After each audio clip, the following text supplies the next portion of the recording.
Hey guys, Hadrigon here, back with yet another Hunter x Hunter video, and today I'm doing a review of Volume 0. Now Volume 0 has a very soft spot in my heart. It's a very different aspect of Hunter x Hunter, one which focuses a bit less on the characterization and more on the world building and themes of the greater world. Now of course, within this volume, the main characters are Kurapika, that we're already very well established with, and his best friend Pyro. They've got a very close relationship, partially due to friendship and also a guilt that Kurapika feels within himself. When they were younger, Kurapika, being the wild, brash, and extravagant child he is, was charging ahead playing, and he almost fell off a cliff. Pyro stopped him, but ended up falling off himself. And due to that, Pyro has bad vision and bad legs. He is, so to say, partially disabled. And that's a very big aspect that Kurapika feels extremely defensive about. We see at the start that Kurapika is desperate to go to the outside world. And it's quite fascinating because he says this right after we see this gorgeous backdrop of the Kurta clan. And the Kurta village really reminds me of something you'd see in the Smurfs or in a nearby One Piece islands. There's a sort of magic and mystery in the fauna that surrounds it, but it's got this very beautiful and unique vibe and feel to it. And it's the irony, the paradoxical just parallel of Kurapika so desperately trying to go to somewhere where it's worse and he isn't safe, but he isn't aware of it. And there's this sort of confusion when we first start reading, because Kurapika is desperately asking the elder, the leader of the Kurta clan, who has a spike on his head, to say, "Hey, elder, let us go out. I want to see the outside world." And then we get a flashback to the connection towards something that happens 5 years later for us, the manga readers, the Phantom Troop flashback, and Sheila coming from Meteor City after having disbanded from the Phantom Troop, seeing what they were about to become. Sheila and her D-Hunter book she was raving to Chrollo about is desperate to become a hunter, but yet in her enthusiasm, which is much like Kurapika's, she stumbles and she ends up getting lost and trapped in the forest. Well, good for us, Kurapika and Pyro are here, and we all immediately see just how disconnected they are from the outer world. Since they can't even speak the same language, there's a lot of good comedy that Togashi throws in, where Pyro and Kurapika are looking at each other like, do you understand what she's saying? And she's like, "You guys dumb?" And it's just, really funny. There's a lot of banter, a lot of character moments where we see how well Kurapika works with Pyro to re-establish the experience they've had together without explicitly showing us for a flashback. It's a very, very effective manner of doing so. And of course, we have Sheila that's raving about her dream to them, and while she's healing, they keep noticing that she keeps falling down and, trying to overdo it right before her leg heals. And on first glance, this is not really a big comment, but it's actually very indicative of what keeps happening to Kurapika in these chapters in the same way. So I thought that was a very good parallel, the parallel which was established between Sheila and Kurapika, especially considering the fact that Sheila is Kurapika and Chrollo's connection to being a hunter. It's something that's very, very interesting to say the least. And then afterwards, of course, we flash backwards to the present time, where now we know the context and why Kurapika is so desperate. These books he's been reading about, the D-Hunter, ironically, you'd think, Don Freaks maybe, everything with Togashi's got these little cross references, which I absolutely adore. And there's a lot of charm to it. And, the elder gives in and he says, "You know what, well, if you really want to pass that badly, let me see how much you've been studying this book and let me do you a test." And Kurapika aces all the tests. He does it better than the test itself. He's starting to correct the test. He does everything. He's passed the second exam. You've got all of their comrades there communicating. There's there's certainly a difference in opinion, right? You've got some people that are, I agree with Kurapika. They're keeping so much from us. You've got other people saying, well, we don't really know what the outside world's like. It could be like they're saying. And this is really indicative that it's showing no matter when this was going to happen, it was always going to happen. It ended up being Kurapika that sparked the flame of change and ended up putting the entire Kurta clan in danger. But in the end, it was always going to happen. This secrecy, this miscommunication from the elders to the youngers was always going to be a cause and breed of conflicts. So we get the final moments where Kurapika chooses Pyro to go with him to the outer world, and they're about to visit a nearby town. It's got very much Final Fantasy, just daily quest vibes. And you go on these, these awesome, I don't even know what to call them, these massive giant birds, and they're just there. It's a lot of fun, I love these moments where Togashi really just, it's not quite slice of life, but it's slice of life-ish, where he just throws us into the world and lets us enjoy it. And we get those moments where we see at first Pyro drops something, he's desperately trying to find, of course, they can get the thing to put in his eyes. And that was what seemed to be the start of where everything was going to go wrong. There's this impending feeling of doom of, oh no, Pyro is not really qualified to be doing this alongside Kurapika, but later on we got proven wrong. So as they go into this town, they're marveling at what is just a regular town. It's pretty subpar for our world standards, pretty good for Hunter x Hunter standards, considering Hunter x Hunter is a world of extreme poverty. So they're there going to a grocery store and they're just getting all the necessities. He's got a shopping list, they're getting stuff, the toilet paper, and everyone's looking at them because, they're two little kids doing a mass amount of shopping, which seems quite unfathomable. Until three gangsters bump into Pyro deliberately and he falls down. And this is the beginning of Kurapika's undoing, when mentally he got unscrewed. He'd been so focused on being good for Pyro that when Pyro was at risk, really, that was greater than the actual mission himself and of going to the outside world. It got revealed that the reason why Kurapika wants to go to the outside worlds, whilst yes, it is partially due to Sheila and her fantasy book about hunters, showing the glorious adventures, having something very similar to the start of the manga in chapter 1, where we see all these lush treasures and, it shows us just the extravaganza of this world of people hunting amazing things. But it's also due to the fact that the outer world is more developed than them. That is the byproduct of the Kurta clan being secluded.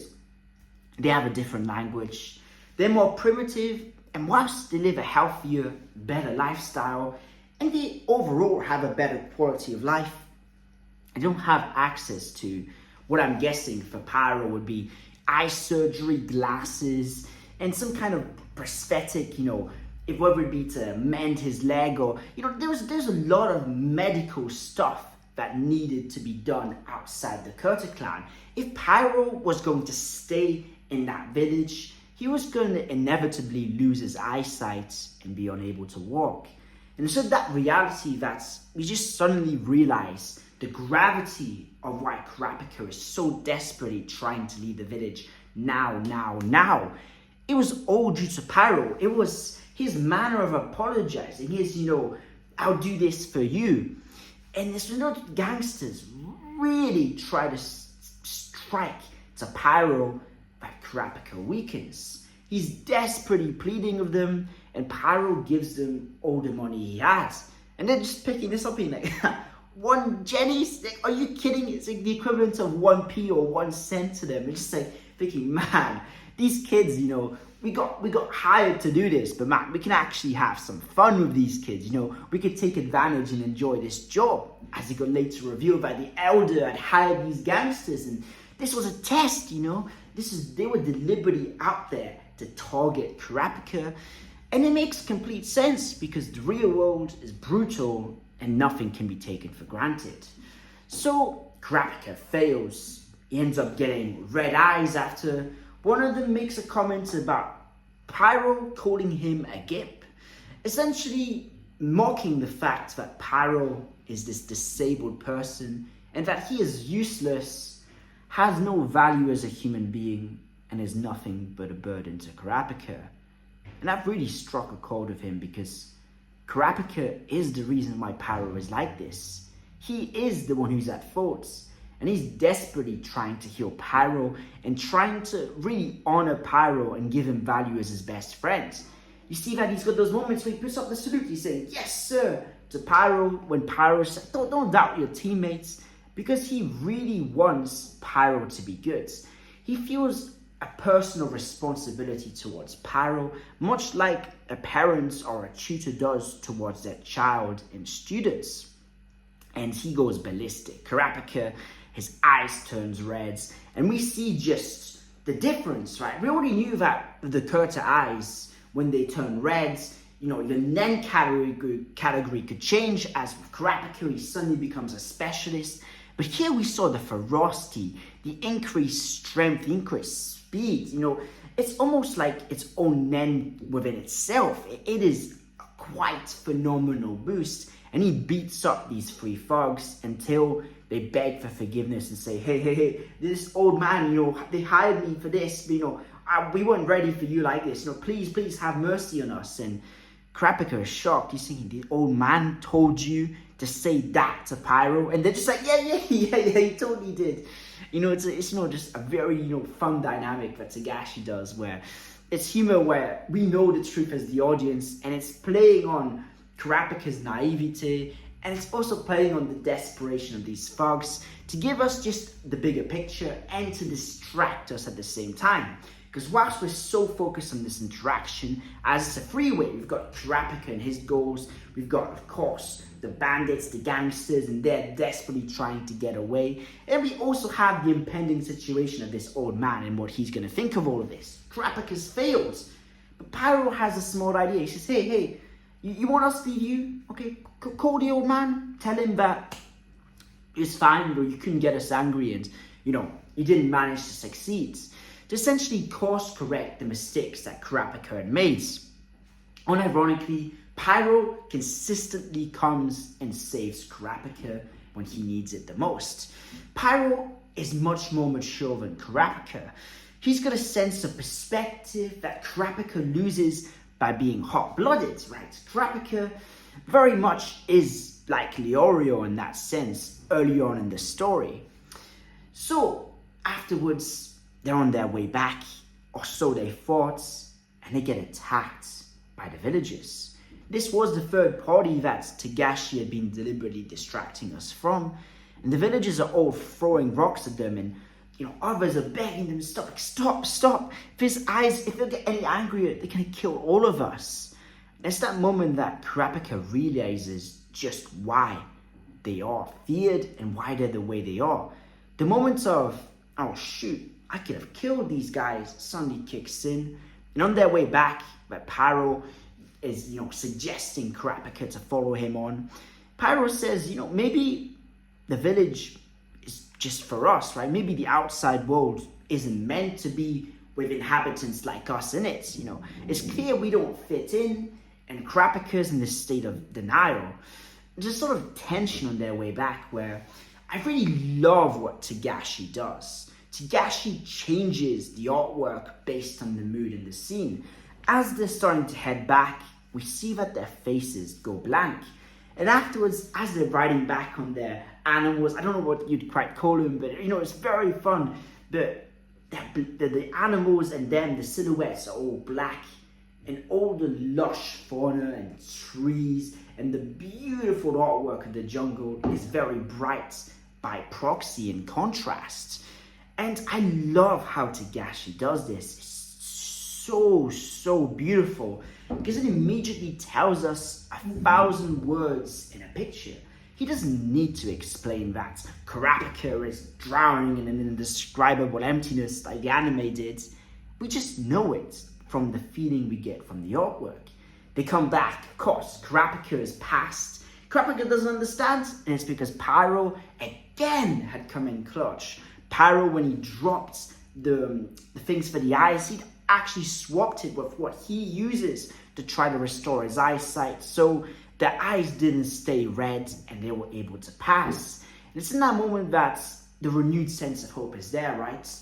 When you lose sight of something, it's very easy to forget how serious it actually was. And the Elder tells Kurapika he can go for an indefinite amount of time, giving him the consent and the authority to go out and search the world. And it's in that moment that he reveals that he knows why Kurapika has been doing it the entire time. It makes sense now, because whilst the Elder was opposing Kurapika, he could have just not let him take the test. Normally the test can only be taken by adults, but the Elder was very understanding and he wants Pyro to be healed as well. It's in that very, very light moments when we get the final farewell, the final moments they see each other between Kurapika and Pyro, where Kurapika is feeling a bit sad. He's going to lose his best friend, for the time being until he can come back and heal him. Pyro says, go Kurapika, make some amazing memories, and don't come back until you can tell me just how amazing the outside world is. And we see this bright smile, which is just so charming, so light. So Togashi once again changes the art style of Kurapika saying yes, followed by a completely pitch black page with text on it, saying that 6 weeks later, the Kurta clan was massacred, and giving it the in-depth details of the Phantom Troop's attacks, the brutality of it, and how much it really was a targeted attack for their eyes. The final quote is very chilling, and it was left by the Phantom Troop. It's saying, don't take anything from us, but we'll take everything you have. And there's a lot of unknowns around that situation that I'm glad it didn't fill in, because it's one of the last plot threads that really connects and intertwines this York New City arc, as well as this Sinfonetta of Death. So I really like that Togashi keeps these plot threads alive so that we can continue to swerve them in ways we don't quite understand, but will appreciate nonetheless. And overall, right, as I head to the end of this review, I have to say that it's quite a fantastic 2 chapters. The shortest volume in Hunter x Hunter, but surely not the worst. I'll give it an 8 out of 10. Because honestly, it's really a breath of fresh air. It's Togashi at his absolute best. It's very consistent. The pacing is brilliant. Because Togashi could have spent a lot of time in the Kurta village, but really he didn't need to. He showed us the most important things, and he gave us moments of character chemistry, which let us know that these characters had been knowing each other, so there was no need for it. I just love that, if there's no need, just don't do it. It's Togashi being very, very efficient, and I really love what this does for Kurapika's character, because whilst it shows us that he wasn't always obsessed with revenge, it did show us where this revenge mindset came from. It wasn't just in reaction to the events of finding out everyone he's ever known is dead, but it was actually part and due to the guilt he feels and how brash and hot-headed he is. It's something that, whilst being consumed by this revenge and emptiness, he's not made it easy for us to see, but he always has been like this. And we see glimpses and moments of it. For instance, when he sees Zuvugin and he completely goes crazy and says, what, I'm going in right now, whilst all the members of the Phantom Troop are there and they're waiting for more Mafia members to come in. And then the other moment where, because of Kurapika, Gon and Killua get captured, now knowing this additional piece of context that Kurapika has that in his characterization, but he suppresses it for the greater good of his objective, it makes all the sense in the world. And it makes those scenes, of course, I'm thinking of in the Black Whale 1, where he's holding Prince Wobble, it makes it that much sweeter, where we see the light brightness of Kurapika. Because it's something that, even as a child, he struggled to get. I absolutely loved Volume 0. I hope you did too. I hope you enjoyed hearing my thoughts on it. And yes, if you've got any suggestions for Hunter x Hunter videos you'd like me to do, please leave it in the comments down below. If you like this video, please consider leaving a like. If you love Hunter x Hunter, please consider subscribing. I do character analysis videos, video essays, chapter reviews, anime reviews, breakdowns, story arc. I do everything Hunter x Hunter. I probably have the biggest Hunter x Hunter back library on YouTube, so any characters that you're interested in, I'm sure I've most likely done them. So just, yeah, feel free to check out the channel. And I hope you all have an amazing day. I wish you all the best. I appreciate you all so much. This is Hadrigon. Peace out.